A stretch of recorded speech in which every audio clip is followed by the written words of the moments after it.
പ്രഗത്ഭനായൊരു മന്ത്രവാദി ശ്രമിച്ചിട്ടും തളയ്ക്കാൻ കഴിയാതെ പോയൊരു ചൈതന്യത്തെ തെയ്യക്കോലം കെട്ടി ആരാധിക്കുന്നത് കണ്ടിട്ടുണ്ടോ? പല ചെറു ഗ്രാമങ്ങളുടെയും കാവലാളായി കണക്കാക്കിയിരുന്ന ആ മൂർത്തിയുടെ തെയ്യമാണ് നാട്ടുമൂർത്തി തെയ്യം. മാവില സമുദായക്കാർ കെട്ടിയാടുന്ന നാട്ടുമൂർത്തി തെയ്യം മലങ്കാട്ടിലെ ശൈവ ചൈതന്യമുള്ള കരിങ്കല്ല് പൊട്ടിപ്പൊളിഞ്ഞ് ജന്മമെടുത്ത ബ്രാഹ്മണ രൂപമാണെന്നാണ് വിശ്വാസം. നാട്ടടക്കനെന്നും നാട്ടിപ്പര ദേവതയെന്നും ഈ തെയ്യത്തിന് പേരുകളുണ്ട്.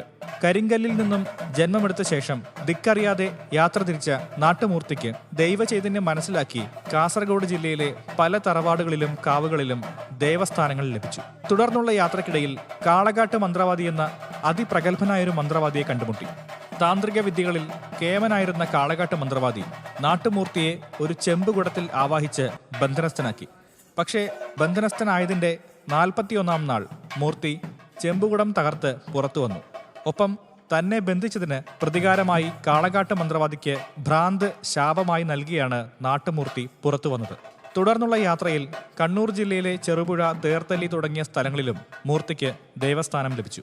അധികം ആരും കാണാത്ത വ്യത്യസ്തമായൊരു തെയ്യമാണ് നാട്ടുമൂർത്തി തെയ്യം. തെയ്യക്കാലമായാൽ മലബാറിലെ ഉൾഗ്രാമങ്ങളിലെ കാവുകളിലും ദേവസ്ഥാനങ്ങളിലും ഭക്തർക്ക് അനുഗ്രഹം നൽകിക്കൊണ്ട് ഇന്നും നാട്ടുമൂർത്തി തെയ്യം കെട്ടിയാടിക്കൊണ്ടിരിക്കുന്നു.